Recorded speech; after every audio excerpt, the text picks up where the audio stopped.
राधा स्वामी, राधा स्वामी दयाल की दया, राधा स्वामी सदा सहाय, राधा स्वामी। प्यारे सत्संगी भाइयों बहनों, लगभग 2 साल के बाद इस कोसली आश्रम में ये सत्संग इस प्रकार से सामूहिक रूप से संगत इकट्ठी बैठकर पुरानी पद्धति के अनुसार सत्संग करने का अवसर प्राप्त हुआ है। कारण सभी जानते हैं, कोरोना महामारी थी जिसके कारण सब प्रकार की परेशानियां झेलनी पड़ी। अभी भी खतरा यूं का त्यों बना हुआ है। तो आप सब से ये प्रार्थना है, मास्क लगा के रखो, दूरी बना के रखो, जो कोरोना के नियम हैं सब नियमों का पालन करो। छूट मिली है, उस छूट का भरपूर फ़ायदा तो उठाएंगे, लेकिन साथ साथ हमें सावधानी भी रखनी पड़ेगी। क्योंकि आप देखते होंगे ना, कई बार ट्रकों पे गाड़ियों पे लिखा होता है सावधानी हटी और दुर्घटना घटी। इसका मतलब ये है कि हमें हर पल जीवन के हर कार्य में सावधानी बरतने की ज़रूरत है। उसका कारण है कि जहाँ किसी चीज़ के गुण हैं उसके दोष भी हैं। किसी भी चीज़ को देखिए, जिन चीज़ों से हमें सुख का अनुभव होता है तो कभी कभी परिस्थितियाँ विपरीत हो जाती हैं और वो दुख में बदल जाती हैं। परंतु ये सुख दुख के झगड़े जीवन में सबके साथ घटित होते हैं, क्योंकि सब प्रकार के कार्य करने पड़ते हैं। परंतु हमें सोच समझ के अगर सावधानी से कोई काम करते हैं तो परेशानी आने से या उससे कोई हमारे प्रति नुकसान वाली बात हो तो उससे काफ़ी हद तक बचा जा सकता है। तो हर काम को सोच समझ के करने की आवश्यकता है। आप सभी सत्संग के माध्यम से ये बात अच्छी तरह से जानते हो कि दुनिया का जो खेल है, यहाँ तो काल और माया का एक रचा हुआ ऐसा तमाशा है जिसमें आते हैं जाते हैं, कर्म का भोग भोगते हैं, कभी दुख में बिलबिलाते हैं तो कभी सुख में हंसी खेल से उसका आनंद और मज़ा लेते हैं। परंतु अंत जब आता है तो वो दुख दी होता है, सुख द नहीं है। उसका कारण ये है कि दुनिया में रहते हुए हम अपने आप को इस दुनिया के लोगों से, दुनिया के सामान से, यहाँ की परिस्थितियों से अपने आप को इतना जोड़ और इतना बांध लेते हैं कि उनसे फिर जुदा होना हमें अच्छा नहीं लगता। इसलिए ये जो वाणी थी, इस वाणी में था, ये जीव समझ नहीं पाया।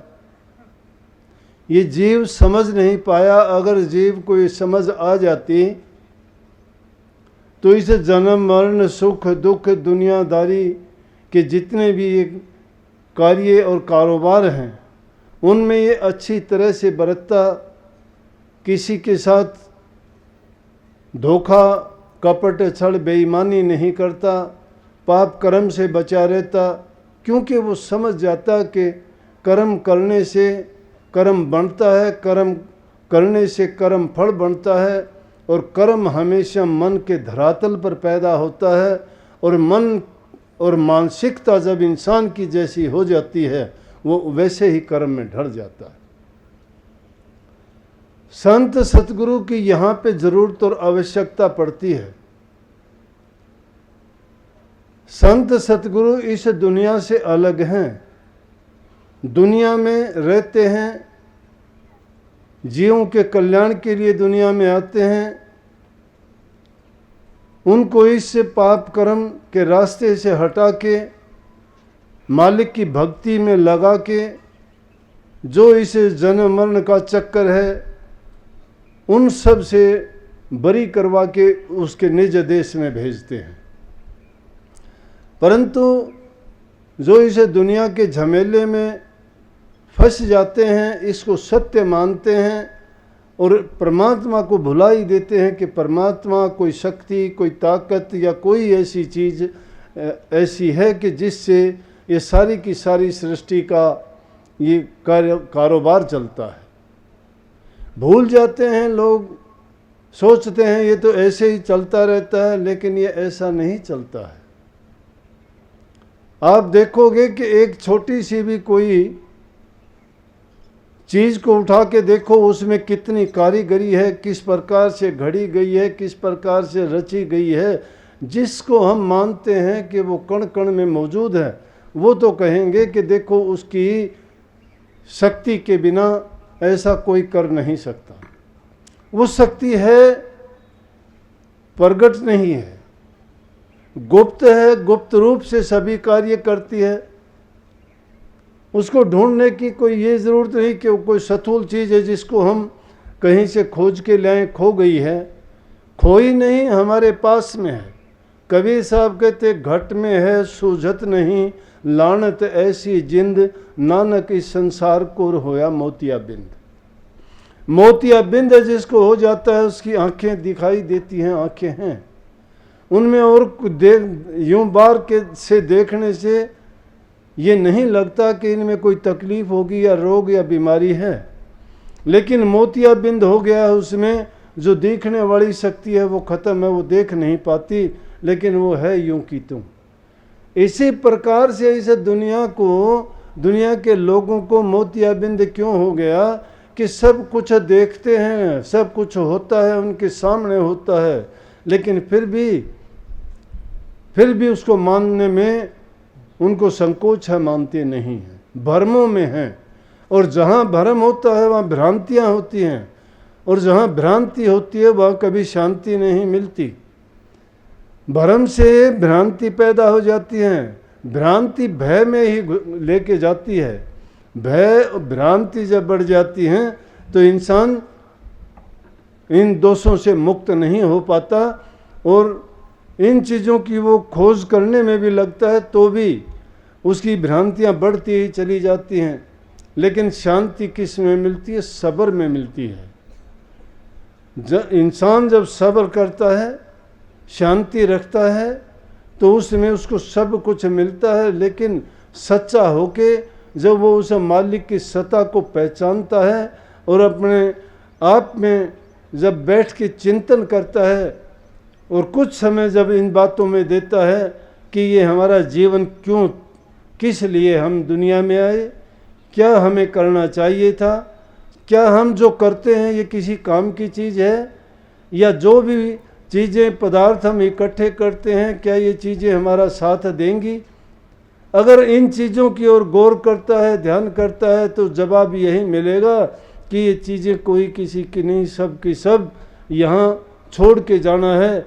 और उनको बनाने में, इकट्ठा करने में हम जो है कितना पाप कर बैठते हैं, कितनी झूठ बोलते हैं, कितने दूसरे लोगों को कष्ट देते हैं और उनको दुख दे के कितनी बद्दुआ ले लेते हैं। तो उन बद्दुआओं से, उन बुरे कर्मों से, उन पाप के किए हुए अपने जो हम अपने स्वार्थ के लिए काम करते हैं, उनसे बचने के लिए गुरु की शरण है।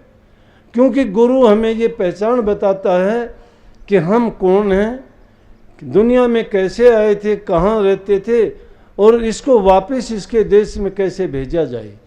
यहाँ गुरु की ज़रूरत पड़ती है। शिष्य को चाहिए कि अपने गुरु में पूर्ण आस्था और विश्वास के साथ पूर्ण आस्था जब तक शिष्य की नहीं होती तब तक ये चीज़ें बेकार ही रहती हैं।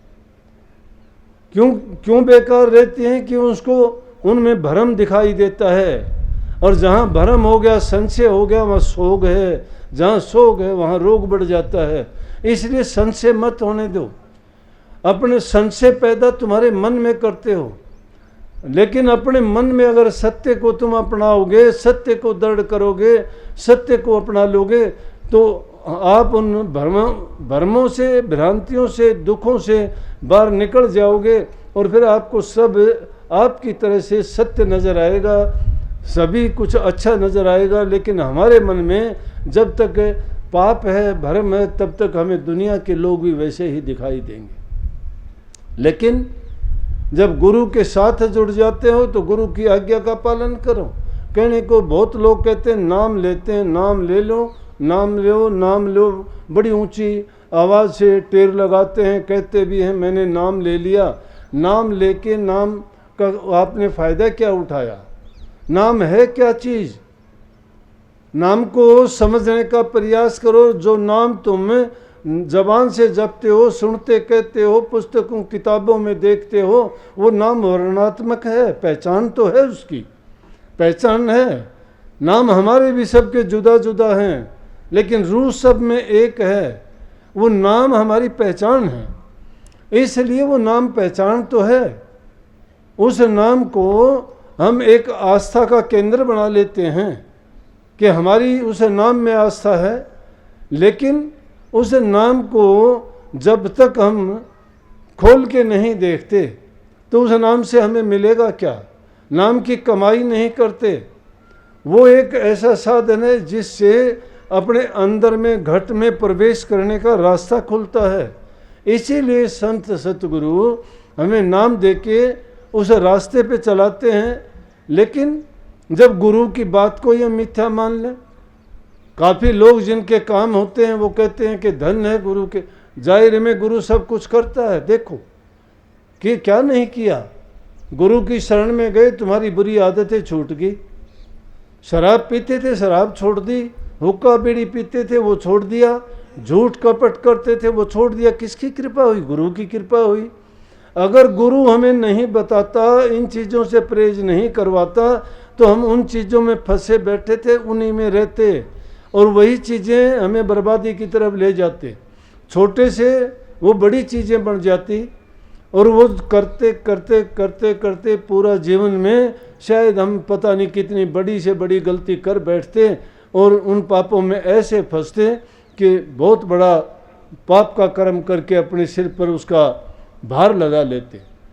अब भी भोगना पड़ता। दुनिया में रहते हुए यहाँ का कानून सजा देता, और यहाँ से जाने के बाद में वो हमें यमराज सजा देता। इसलिए गुरु ने बड़ी कृपा करी। गुरु की शरण में गए, गुरु ने पाबंदियाँ लगाई, गुरु ने दर्पण की तरह हमें ये दिखाया कि अच्छे कर्म करने से तुम्हारा जीवन पवित्र होगा, तुम्हारा मन पवित्र होगा, तुम्हारी रूह पवित्र होगी, और तुम्हारा जो लक्ष्य था जीवन में आने का वो तुम्हारा पूर्ण होगा। लेकिन गुरु की बात को ही नहीं मानते, गुरु पर यकीन और विश्वास ही नहीं है। मैं नहीं कहता गुरु को खुदा मानो, मैं नहीं कहता कि तुम सब कुछ समय अपना गुरु पे लगा दो। मैं कहता हूँ अपने पवित्र मन से कि गुरु के बारे में ज़रा 2 मिनट के लिए सोच के तो देखो कि गुरु ने हमारे लिए क्या उपकार किया। अगर सत्य की बात मगर मानोगे तो क्यों कह दिया ये 2 बार बार आप सुनते हो कि गुरु गोविंद दोनों खड़े काके लागू पाए, बलिहारी गुरु अपने दिन गोविंद दिया बताए। गुरु ही गोविंद को दिखाने वाला, बताने वाला, उसकी सत्ता शक्ति की हमें पूरा संदेश देने वाला है। जिस गुरु के बिना उसको हम नहीं पा सकते, नहीं देख सकते। किस प्रकार से कि एक राजा था और उसकी लड़की का नाम गुणवती था। जैसा कि नाम से ही जाहिर है, नाम में भी बहुत गुण होते हैं। जैसा इंसान का नाम होता है वैसे ही अगर कर्म करे, वो घड़े नहीं तो कम ज़रूर उसमें उसका गुण और लक्षण तो आते हैं। अगर वो अपने नाम की महत्ता समझ जाए तो उसको वैसे काम करने भी चाहिए। लेकिन नाम तो उसका हजारी रखा गया, काम करता नहीं तो गरीब का गरीब रहेगा। नाम उसका शेर सिंह रख दिया गया, अगर डरता चुहिया से है तो डरता ही रहेगा, शेर सिंह कहाँ हुआ वो। अगर नाम उसका रख दिया गदाधारी, उठा नहीं सकता, एक वो छोटा सा कोई छड़ी हाथ में, और गदाधारी कैसे हो गया। नाम रख दिया उसका सत्यवान, लेकिन हमेशा झूठ बोलता है। ये नामों के गुण उसमें होने चाहिए। सत्यवान है वो सत्य बोलने वाला होना चाहिए, गदाधारी को बलवान बहादुर होना चाहिए। अर्जुन और भीम ने नाम रखे गए हैं तो उनमें गुण, अरे छोटे बच्चों को भी खेलते हुए देखोगे ना, और वो भी अगर झूठा साचा किसी पद अपना लेते हैं उसका भी उनमें रोब आ जाता है।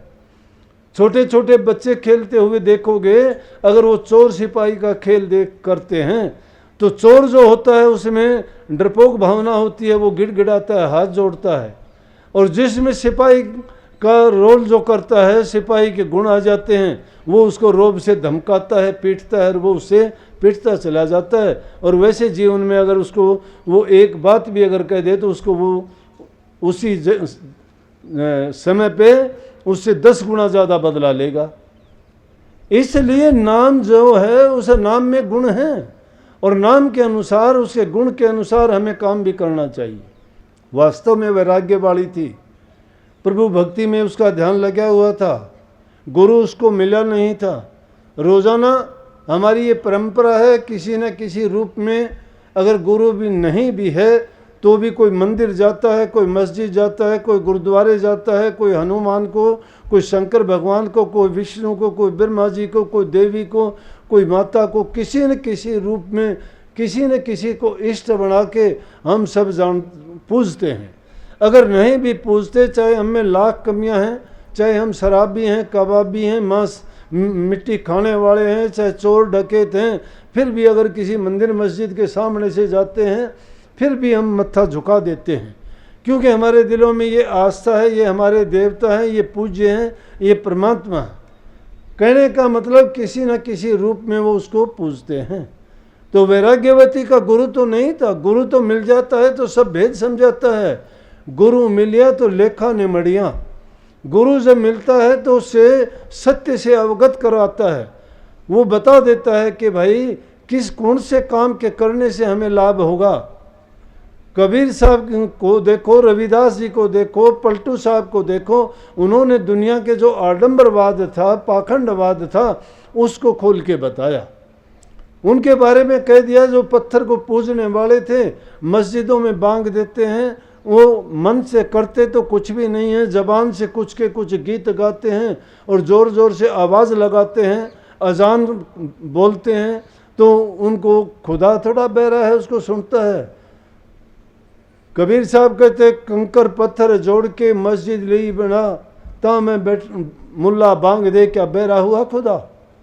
कि कंकर पत्थर जोड़ के उसमें ऊंची ऊंची आवाज़ देने से क्या खुदा बहरा थोड़ा है।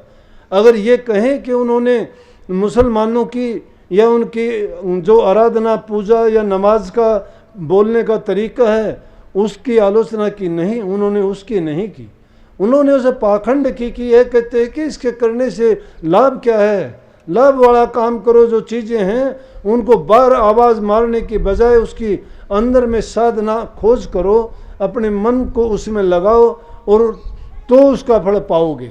लेकिन बाहर से आवाज़ लगा ली, आरतियाँ उतार ली, 4 गीत गा लिए, धूप दीप और ये जला के और माला गल में डाल के और तिलक चढ़ा के, भेष बना के, जटा रखा के अगर हमने कह दिया कि हम तो खुदा के रूप हो गए, हम प्रभु के भगत हैं, लेकिन कर्म हमारे ओछे हैं तो हम भगत नहीं हैं। तो इसलिए गुरु जो मिलता है वो ये भेद समझाता है कि हमें करना क्या चाहिए। इसीलिए गृहस्थियों के लिए रास्ता खोल दिया उन्होंने। संतों ने कहा न घर त्यागने की ज़रूरत, न परिवार त्यागने की ज़रूरत, न तुम्हें अपने काम कारोबार धंधे छोड़ने की ज़रूरत। सभी काम करो, परिवार में रहो, जो चीज़ तुम्हारे उपयोग की उपयोग में लाओ, ज़रूरत के मुताबिक उसका प्रयोग करो।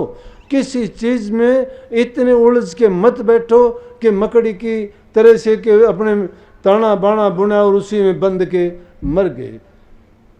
उसी में सारी जिंदगी गुजार दी। नहीं, काम के कीड़े मत बनो, संतान उत्पत्ति करो, धर्म की, सत्य की संतान पैदा करो, उनका अच्छा लालन पालन करो, उनको अच्छे गुण दो, अच्छे संस्कार दो, ताकि अच्छे समाज की स्थापना हो सके।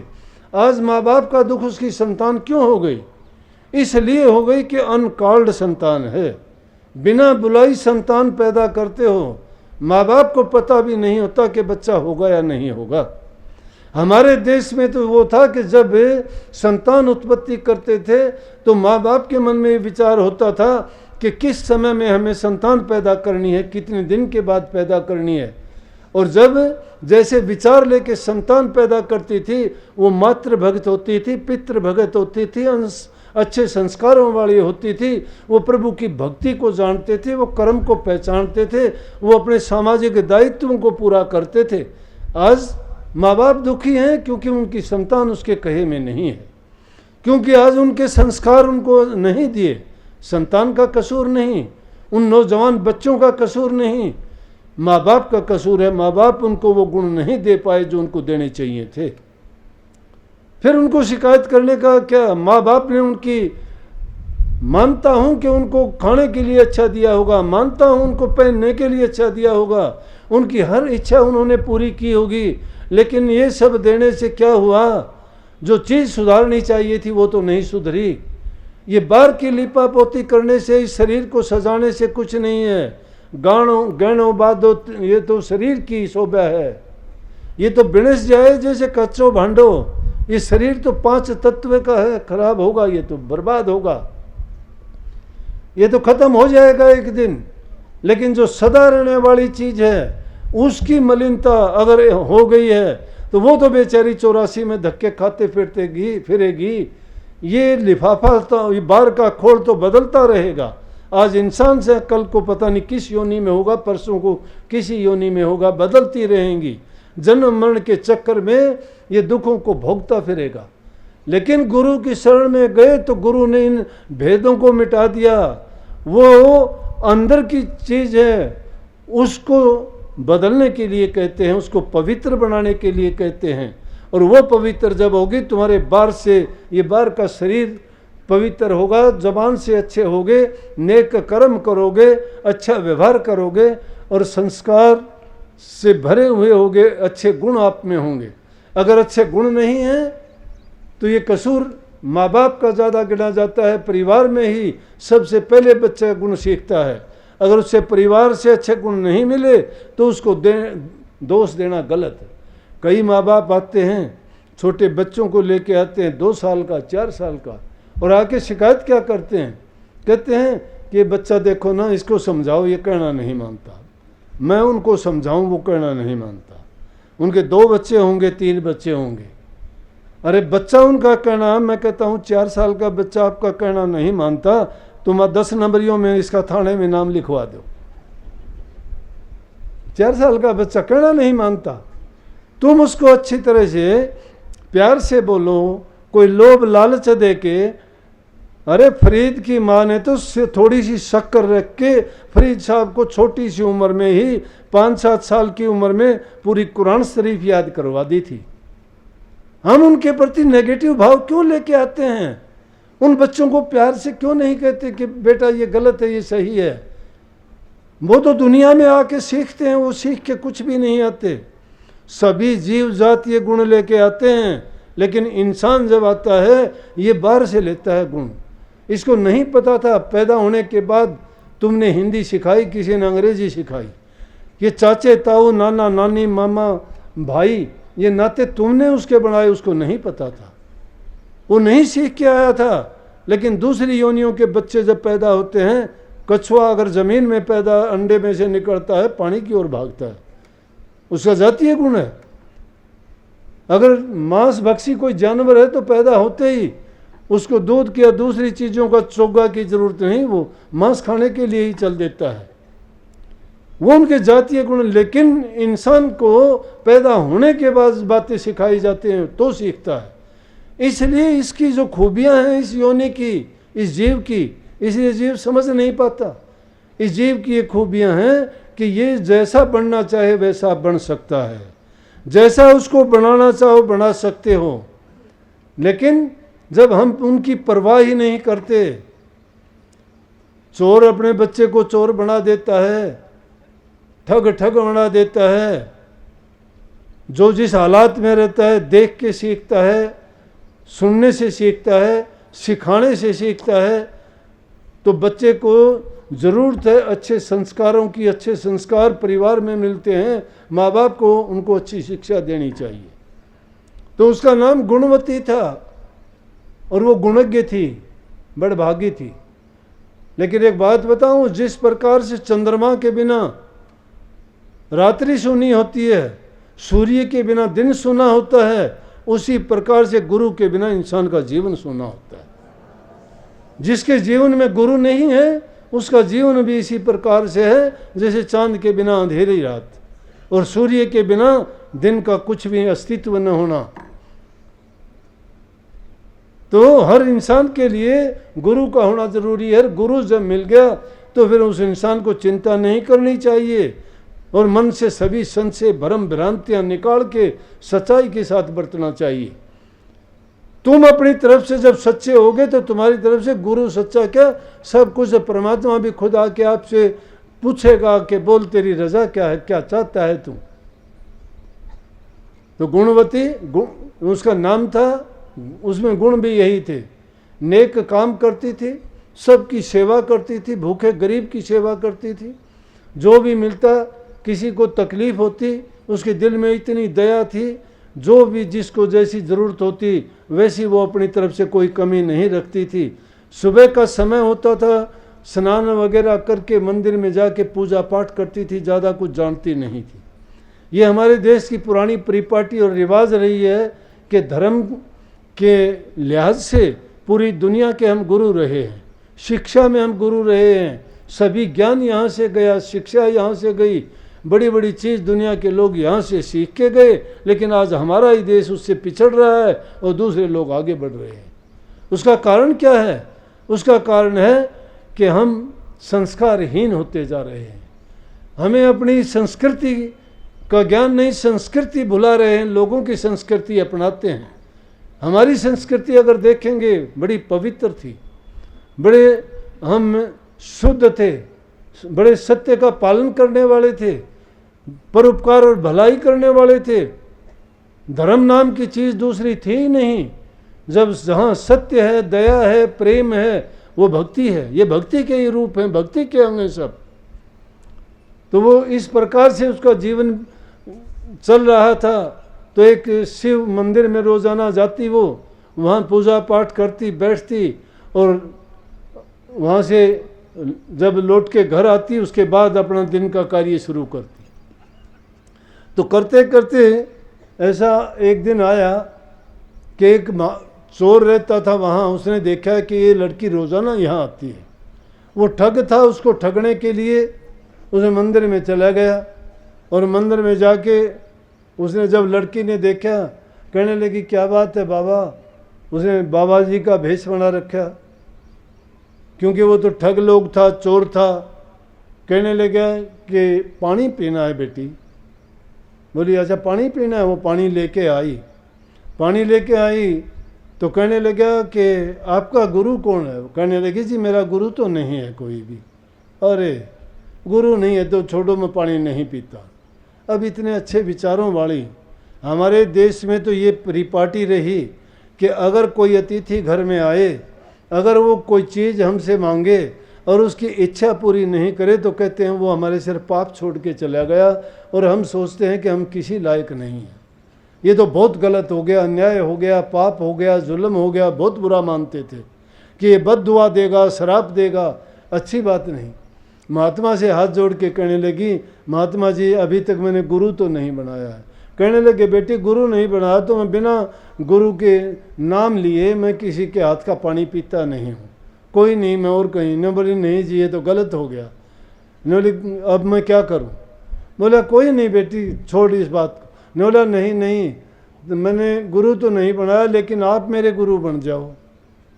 वो तो चाहता यही था। बहला लिया, फुसला लिया उसको। कहने लगा कि हाँ गुरु तो बन जाऊंगा, फिर उसके बाद तो पी लोगे पानी। बोले हाँ उसके बाद पी लेंगे। तो कहने लगा लेकिन यहाँ नहीं, एकांत में चलना पड़ेगा, जंगल में।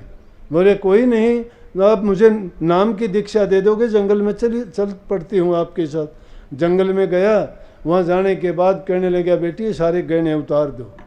अब राजा की लड़की थी, अच्छे अच्छे गहने पहन रखे थे और वो इसी लालच में था ही, उसने सभी उसके गहने उतरवा के और उसको एक पेड़ से बांध के कहने लगा कि 7 दिन तक ये नियम है, इस पेड़ से बंधे रहना है और 7वें दिन मैं आऊँगा और मैं आके खुद ही तुझे पेड़ से खोलूँगा।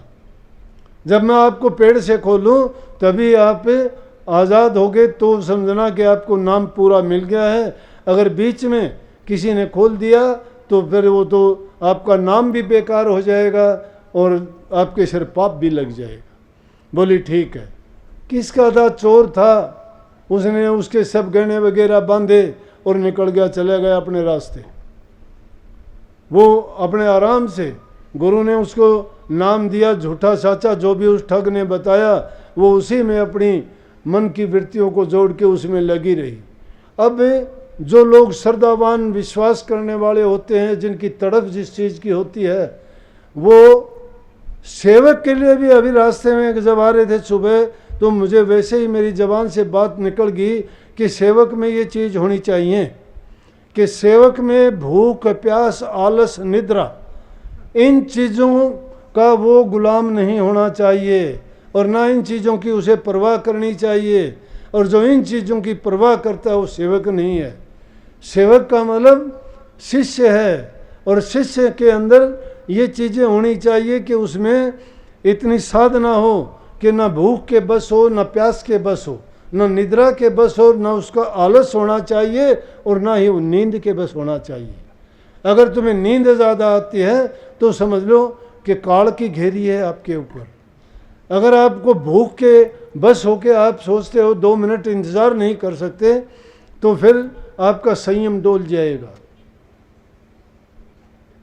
आलस अगर किसी चीज़ का कर लिया, दूसरे के ऊपर डिपेंडेंट मत रहो, दूसरे पर आधारित मत रहो। अपना काम जब तक करते हो खुद करो। खुद करोगे उसमें आलस नहीं आएगा, किसी का इंतज़ार नहीं करना चाहिए। अपना काम तुम्हें करना है, उस काम में लग जाओ, अपने आप कर लोगे। एक तो तुम्हारी संतुष्टि होगी, एक तुम बिना बात की परेशानी से बच जाओगे। तुम जैसा काम तुम्हारा करवाना चाहते हो दूसरे से करवाओगे वैसा नहीं कर पाएगा। आप खुद तो उसको जब करोगे अच्छी तरह से, आपको पता है आपने क्या करना है, लेकिन दूसरा इंसान उस काम को आपके लिए करेगा कि आपको क्या पता। मान लिया खाना बनाना है, उसको नहीं पता कि आप खाने में कितना खट्टा चाहते हो, चरचरा चाहते हो, कम नमक मिर्च चाहते हो, कम घी तेल चाहते हो, उसको नहीं पता। खुद बनाओगे आपको पता है नमक कम लोगे, घी कम लोगे, या उसको कच्चा रखोगे या पूरा पकाओगे। इसलिए कभी आलस ना करो। खुद का काम खुद करने में यकीन जब करोगे तो आपके मन में एक जो आत्म संयम है और आत्म बल है वो पूरा दृढ़ होगा और जो भी काम करोगे आप उसको अच्छी तरह से पूर्ण रूप से सही तरीके से करो। तो उसने तो क्या करना था, उस लड़की को नाम बताया झूठा सच्चा, उसके गहने उतरवा के और थैले में डाल या गठरी बांध लेके चलता बना और उसको कहा कि इस नाम को जपते रहना और इस पेड़ से तुझे अगर कोई खुले खुलना नहीं। वो उसी को जपते रही। अब राजा ने इंतज़ार किया, एक दिन नहीं आई, ढूंढा इधर उधर नहीं मिला, लेकिन दूसरा दिन आ गया। दोपहर बाद देखता है तो जंगल में घूमते घूमते देखता है तो वो तो मस्त है। ना उसको भूख की चिंता है, ना उसको प्यास है, ना उसको नींद की है। अगर नींद आती है तो वहीं उससे बंधी बंधाई सो गई। भूख की परवाह नहीं, प्यास की नहीं है।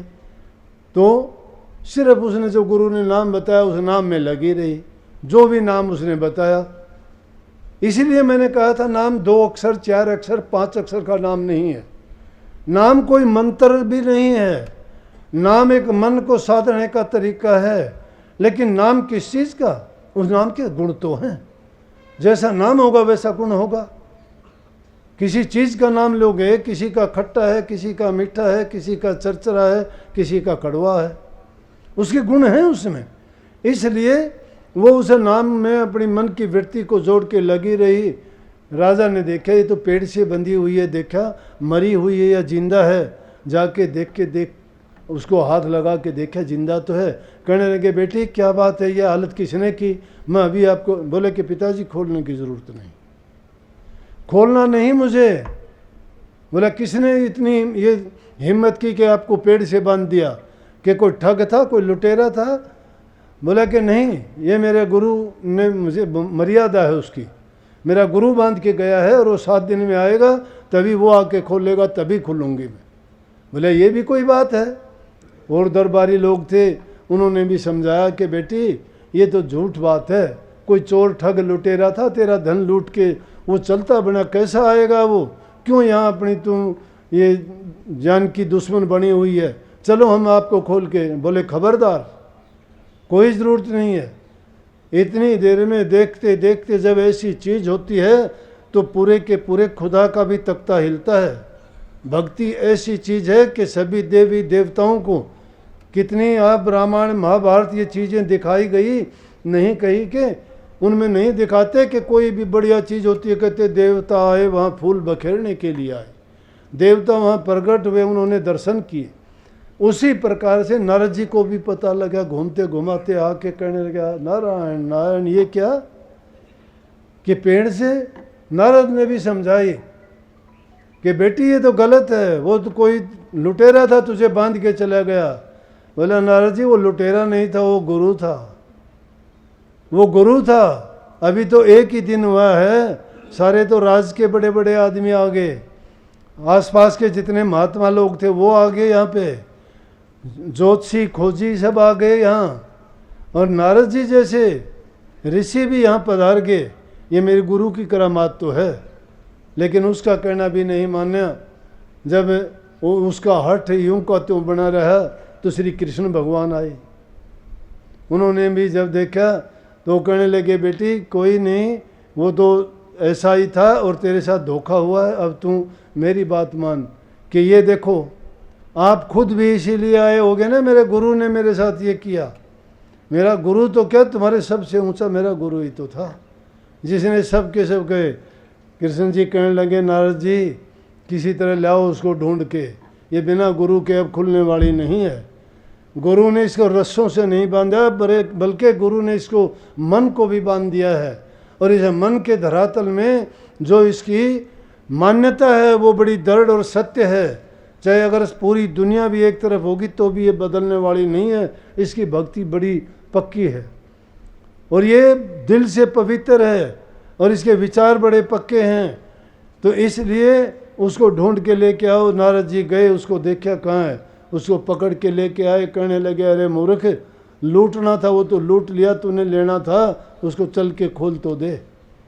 जब जाके उसने उसको देखा और खोला, जब खोलने के बाद में तब ये कबीर साहब ने उस टाइम की बात कही कि जब दोनों को सामने खड़े देखा, इस तरफ कृष्ण जी खड़े हैं और इस तरफ उसका गुरु खड़ा है। जब कहती है गुरु गोविंद दोनों खड़े काके लागू पाए, बलिहारी गुरु आपने जिन गोविंद दिया बताए, कि दोनों ही तो मेरे साथ खड़े हैं लेकिन फिर भी पूज्य तो मेरा गुरु है। सम्मान तो पहले गुरु को ही दूंगी, क्योंकि मेरे गुरु के कारण नारद जी यहाँ आए, कृष्ण भगवान यहाँ आए, तो मैं पहले गुरु को वंदना करती हूँ, उसके बाद श्री कृष्ण भगवान को करूँगी। गुरु तो गुरु होता है, गुरु का मतलब होता है अंधकार को मिटा देना, अज्ञान को मिटा देना। गुरु नाम ज्ञान का है, गुरु नाम समझ का, गुरु नाम विवेक का है। गुरु नाम ये नहीं है कि दूसरे लोगों की आलोचना करे, गुरु नाम उसका नहीं है झूठ कपट बेईमानियाँ करे, गुरु नाम उसका नहीं है शिष्यों को भरमा दे, गुरु नाम उसका नहीं है पोथी पुस्तकों को उठा के उनमें से अनाप शनाप जो मन में आए कहता रहे। ज्ञान जिसके पास नहीं है तो कम से कम इन ऊट पटांग काम करने से बच जाए। सच्चा गुरु होगा वो सत्य का ज्ञान देगा, शिष्यों को भ्रमों से निकाल देगा, और जिनके भ्रम निकल गए सत्य ही बच गया तो उसको खोज करने की जरूरत नहीं रहती। हृदय जिसका पवित्र है, पवित्र हृदय में ही भक्ति उपजती है। भक्ति का बीज अगर डाल दिया गया तो उसके बाद में उसके दोष मुक्त हो जाना चाहिए, बुराइयों को छोड़ देना चाहिए। अगर गुरु की शरण लेके भी हम बुराइयों में फंसे हुए हैं, गुरु की आज्ञा का पालन नहीं करते हैं, नियम के अनुसार जीवन को नहीं जीते हैं, हमारा आपस में प्यार प्रेम नहीं है, दूसरे जीवों को नफरत करते हैं, बूढ़े बुजुर्ग की इज्जत सम्मान सेवा नहीं करते, हम किसी धर्म को नहीं मानते हैं। सबसे ऊंचा धर्म है कि अपने से बड़े की बात को मानना, बूढ़े बुजुर्ग माँ बाप सास ससुर की सेवा करना, अच्छा बर्ताव और मीठी बाणी जबान से बोलना। वचन अगर कड़वा बोलोगे बहुत बुरा है, बहुत बुरा। घाव भर जाता है, वचन का घाव नहीं भरता है। इसलिए कभी किसी को बुरा मत बोलो। जबान से जितना बोलोगे अच्छा बोलो, मीठा बोलो। मीठा वचन अगर बोलोगे वो दूसरे को भी सुखी करेगा, आपको भी सुखी कर देगा। अगर आपने किसी के साथ बुरा किया, लड़ाई झगड़ा किया, किसी की निंदा चुगली की, तो दूसरे की इतनी बुराई नहीं की जो आपने अपने लिए दुख का बीज बो लिया, क्योंकि आपके हृदय में वही चीज़ हिलोरें मारती रहेंगी। आपका भजन भी गया, आपका सुमन भी गया, आपका ध्यान भी खत्म हो गया। अगर सुमन भजन और ध्यान में मन लगाना चाहते हो तो बाह्य जीवन में आप शांति लाओ, मीठा बोलो, परोपकार भलाई के काम करो, दूसरे लोगों से अच्छा बर्ताव और व्यवहार करो। सत्य से बरतोगे तुम सत्य ही हो जाओगे। इसलिए सत्य पर जोर दे के सत्य गुरु कहा, सत्संग में जाने के लिए कहा, सत्य वचन मानने के लिए कहा, सत्य नाम जपने के लिए कहा। अब हर प्रकार से जब सच्चे हो जाओगे तो फिर सभी बीमारियों से, दुखों से और परेशानियों से बच जाओगे। ऐसी गलती कभी ना करो कि जो तुम्हें दुख दे, और दूसरे को दुख दे के कभी सुखी नहीं रह पाओगे। उसमें डबल दुख होगा। यहाँ दुख कानून देगा और मरने के बाद तुम्हें नरकों में जाना पड़ेगा। ये नियम है, उसके नियम में कोई बदलाव नहीं है। इसलिए संतों ने कहा कि नाम का जाप करो। उसमें गृहस्थी लोग, चाहे वो बच्चा है, चाहे बूढ़ा है, चाहे जवान है, ये बहाने मत लगाओ मुझे दुख है, तकलीफ है, मुझे बीमारी है। अरे वो परमात्मा का आप एहसान मानो। उस मालिक के सामने ये प्रार्थना किया करो कि मालिक आपने मेरा जीवन अच्छा गुजार दिया, मेरे बुरे खोटे कर्म थे वो उसने आपने पूरे करवा दो, इसी जीवन में पूरे करो, और मुझे अपने चरणों में शरण दो, जगह दो, और बार बार इस संसार के आने जाने के दुख से मुझे मुक्त करो। सच्चे मन से अगर नाम की भक्ति करना चाहते हो तो बताता हूँ, जब भी एकांत में जाते हो उस मालिक के एहसानों को कभी ना भूलो। देखो उसने हमारे लिए क्या क्या नहीं किया, कितना सुंदर हमें जीवन दिया, हर प्रकार से सुखी हैं। ये ना मानो कि हमें दुख और पीड़ा जो आती है वो अपने अपने कर्म के अनुसार आती हैं। जो हमारे साथ मरने जीने की बीमारियां लगी हुई हैं, ये सबके साथ लगी हुई है। एक भी जिंदा नहीं बचेगा। जितने बैठे हो सभी मरोगे, ये निश्चित है। बताओ करो क्या करोगे? सभी मरोगे। लेकिन कबीर साहब कहते जो नाम जपता है वो नहीं मरता। मरते संसारी लोग हैं। और कबीर साहब ने कितनी सुंदर बात कही, हम नाम राम रे संसारा, हमने मिला जीवावन हारा। कि हमने जीवाने वाला मिल गया है, उसने अमर जड़ी अमर बूटी वो दवाई दे दी है। तो इसलिए भाइयों बहनों, सत्संग की जो तुम्हें नाम की जड़ी और बूटी दवाई मिली है वो अमर दवाई है। उस अमर दवाई को रोज़ाना नियम के मुताबिक उसका सेवन किया करो। सुमन में मन लगाओ। सुमन जब तक नहीं होगा ध्यान नहीं लगेगा। ध्यान पहले सुमन पक्का जब हो जाएगा तो ध्यान भी लगना शुरू हो जाएगा, और तुम्हें ध्यान के साथ में धुनी शब्द सुनाई देने लगेगा, और वो नूरी गुरु भी दिखाई देगा। लेकिन बनावटी बातों से नहीं, बात सुन के मत करना। ये फालतू की बातें जो बताई गई वो आपको तैयार करने के लिए बताई गई हैं कि आप उस चीज़ के लिए तैयार होना चाहते हो तो ये योग्यताएं पूरी करो। आप सभी बुराइयों को निकाल बाहर करो। जब बुराइयां निकल जाएंगी, अंदर की सफाई हो जाएगी, पवित्रता और शुद्धता हो जाएगी, तो तुम्हारा हृदय महकना शुरू हो जाएगा और उसमें वो नाम, पवित्र नाम, प्रभु का नाम वो हमारे हृदय में बैठ सकेगा, समा सकेगा। इसीलिए कही कि हृदय जब तक शुद्ध और पवित्र नहीं है तब तक उसमें प्रभु का वास नहीं हो सकता। शुद्ध मन में ही शुद्ध भावना पैदा होती है और शुद्ध विचार, शुद्ध भावना जहाँ होगी वही आदमी भक्ति कर सकता है। नहीं तो भक्ति कोरी एक कल्पना रह जाएगी, जबानी जबान की बोलने की रह जाएगी। मन को पवित्र करो, जीवन को पवित्र बनाओ, घरों में सुख शांति रखो, अच्छा बर्ताव करो, देखोगे घर स्वर्ग के समान हो जाएगा। माताओं की, लड़कियों की इज्जत और सम्मान की दृष्टि से देखोगे तो यूँ समझो कि आपने सभी देवियों की पूजा कर ली है, सभी देवताओं को आपने मना लिया है। जहाँ स्त्री की पूजा होती है वहीं सारे देवता वास करते हैं। इसलिए इस मातृशक्ति की पूजा किया करो, इनसे प्यार किया करो, इनके साथ अच्छा बर्ताव और व्यवहार किया करो। और माताओं को भी चाहिए कि अपनी संतान को, बच्चों को, सबको अच्छे गुण दें, अच्छी शिक्षा दे के उनको लायक योग्य बनाएं, ताकि हमारा समाज उन्नत हो और हम सब के सब इन बुराइयों से बचें। लोग जीव हिंसा करते हैं, मांस भक्षण करते हैं, शराब नशे के आदी हो जाते हैं, उनके जीवन देखो बर्बाद हो जाते हैं। तन पर कपड़ा नहीं है, शरीर की जगह हड्डियां हैं, बस डगमग करता हुआ शरीर चलता है, लेकिन वो गंदी चीज़ के आदी होकर उनको नहीं छोड़ पाती। अरे तुम कुछ भी नहीं कर पाओगे तो इस पवित्र मानव चोले को कम से कम अच्छा बनाने के लिए इन बुराइयों को छोड़ दोगे तो भी बहुत बड़ी बात है। इस युग में तो मैं कहता हूँ कि अच्छे गुणों को अपना लेना ही इंसानी चोले को अपना सुखी बना लेना बहुत बड़ी बात है। लेकिन इन बुराइयों में जो पड़ जाता है उनके हालात देख के बड़ा दुख लगता है। परिवारों को बर्बाद कर देते हैं, कितने उनके बच्चे होते हैं, उनकी हालत देखो, स्त्रियों की हालत देखो, घर की जगह घर नहीं है, खाने को उनके पास टुकड़ा नहीं है, पहनने को कपड़ा नहीं है, वो ठोकरें खाते बच्चे फिरते हैं, तो समाज की हालत क्या होगी। हमारे देश में जहाँ कहते हैं कि साक्षात मालिक के दर्शन होते हैं, और उस देश में जब इस इंसान के जो कहते हैं कि 84 लाख योनि के बाद में इसको मुश्किल से ये जीवन जीने का मौका मिलता है, और उनकी जब ये दशा गुजरती है, ये हालत होती है, और यूं उनकी ज़िंदगियां बर्बाद होते हुए देखते हैं तो दुख लगता है। उस ज़िंदगी के साथ में उस समय अपनी तुलना करके देखा करो। लेकिन जो आदमी एक आदत का गुलाम हो जाता है उसको छोड़ना बड़ा मुश्किल हो जाता है।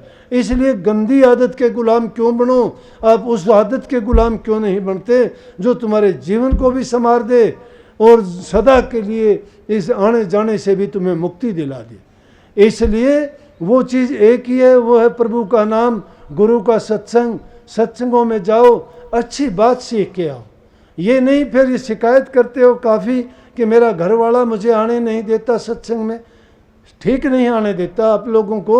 यहाँ सत्संग में आते हो, घर जाकर निंदा चुगली करते हो, बुराई करते हो, लड़ाई करते हो, घर के पति को गालियाँ देती हो, बच्चों को उल्टे सीधे बोलते हो, पड़ोसियों से झगड़ा करते हो। सत्संग ये सिखाता है क्या? सत्संग तो सिखाता है कि पवित्र बन जाओ, एक आदर्श जीवन जी के दिखाओ। एक आदर्श तुम्हें अगर ऐसे हालत में, अच्छे हालत में देखेगा, एक आदमी भी अगर अच्छा बन जाता है, सुधर जाता है, वो लाखों जीवों को रास्ता दिखाने वाला बन जाता है। वो लाखों जीवों को अकेला ऐसा हो जाता है, रास्ता दिखाएगा। लोग देख के कहते हैं, कबीर साहब का शब्द नहीं है, और सखी सब दो बड़ी है तू बिरियन क्यों लाल। अरे गुरु के भक्त अगर देखे दुनियादारी के लोग विषय विकारों में पड़ के, उनकी तो हालत दुआगन और जोशी होती है। और जो गुरु के भगत हैं, शांत चित्त, अच्छा उनका जीवन, अच्छे उनके विचार ख्यालात, गरीबी अमीरी का सवाल नहीं, जाति पाति का सवाल नहीं, ऊंच नीच का सवाल नहीं। हरि को भजे सो हरि को होई, परमात्मा का रूप हो जाते हैं। उस परमात्मा के नाम में शांति है, उसमें प्यार है, उसमें भलाई है, नेकी है, उसमें हर प्रकार से उस नाम के ये गुण हैं। और हम वो नाम लेके फिर हमारे अंदर दुर्गुण कैसे रह गए? कौन सी भक्ति करते हैं, किस नाम को जपते हैं, किस गुरु ने ये बताया है। सभी गुरु यही तो कहते हैं, जीवन को संवारो, अच्छे गुणों को अपनाओ, बुराइयों को हटा दो। बातें तो आपसे बहुत सीख मिलेंगी, रामायण की बात आप बहुत बताओगे, गीता की आप बहुत बता दोगे, वेदों की बात ढूंढ के आप बता दोगे, लेकिन जो तुम्हारा जीवन चल रहा है उसकी बातें क्या करते हो। वो बातें तो ऐसी है जिस प्रकार से कोई चीज़ खा के उल्टी कर देना, क्या फायदा किया, उसको हजम करना। गुरु के बताए वचन को अंदर में लेके उनको सुन के उनको गुण के उसका सार निकालो, सार निकाल के उसकी ज़िंदगी में अपनाओ और उसके जो परिणाम हैं वो परिणाम दिखाओ समाज को कि मैंने गुरु से ये पाया। मैंने तो अपने गुरु से बहुत पाया, इसलिए मैं आपको कहने के लायक हूँ, नहीं मैं बोलने लायक भी नहीं था। सभी दुर्गुण थे, सभी बुराइयाँ थी, इसलिए मैं गुरु के महत्व को जानता और समझता हूँ। मैंने अपने गुरु से जो पाया बिरला ही पाता होगा, और भी बहुत से थे, मेरे साथ के बहुत थे, लेकिन क्या पाया। जिन्होंने गुरु की आज्ञा नहीं मानी ठोकरें खाई, गुरु के वचन को जिसने तोड़ा पाप भोगे घसीटते हुए ज़िंदगी बिताई उन्होंने। जो गुरु की आज्ञा में चले सुखाले गए ज़िंदगी में, और गुरु की आज्ञा में रह के चाहे लाखों दुख भी हों तो भी दुख नहीं है, वो भी गुरु की मौज और आज्ञा है। कहते नहीं कि इनाम दिलाई तो मेरा क्या घट जाई, और सज़ा दिलाई तो मेरा क्या जाई। अगर इनाम देते हो तो क्या मिल जाता है, मेरी कौन बढ़ाई है उसमें। अगर इनाम मिले, कोई तोहफा मिले तो हमारी क्या बढ़ाई है। गुरु की बढ़ाई। एक शिष्य था, उसकी किसी ने जाके गुरु से शिकायत की कि जी आपका फलाना शिष्य है ना, बोला कि वो तो बहुत वो हो गया। बोले क्या बात। बोला जी जब कोई उसकी बढ़ाई करता बड़ा खुश होता है वो। गुरु ने कहा क्यों रहे, तेरे तो लोग बहुत वो करते हैं, आके तेरी शिकायत करते, कहते तेरी बढ़ाई होती तो बड़ा खुश होता है। बोला हाँ होता हूँ जी। बोला क्यों। बोला क्योंकि वो बढ़ाई मेरी थोड़ी आपकी होती है। मेरी बढ़ाई करते तो आज से 10 साल पहले करते, जब मेरी बुराई करते थे ना। बोले हाँ। बोले आज जो भलाई करते हैं, मेरे गुणगान करते हैं, वो आपके कारण करते हैं। तो जो जीवन गुरु को हमने सौंप दिया, तो उसके बाद गुरु ने जो हमें दिया वो गुरु की बढ़ाई है। हमारी क्या बढ़ाई, हम तो किसी लायक हैं नहीं। गुरु की शक्ति काम करेगी। हमने गुरु को अपना आपा सौंप दिया, गुरु ने हमको अपना सब कुछ सौंप दिया। जो गुरु को कुछ नहीं देता है, गुरु उसको क्या देगा। गुरु को देना सीखो, गुरु को देना सीखो। कहने को तो बहुत कहते हैं, गुरु को तन भी दिया, मन भी दिया, धन भी दिया, और मैं कहता हूँ गुरु को इन चीज़ों की ज़रूरत ही नहीं है।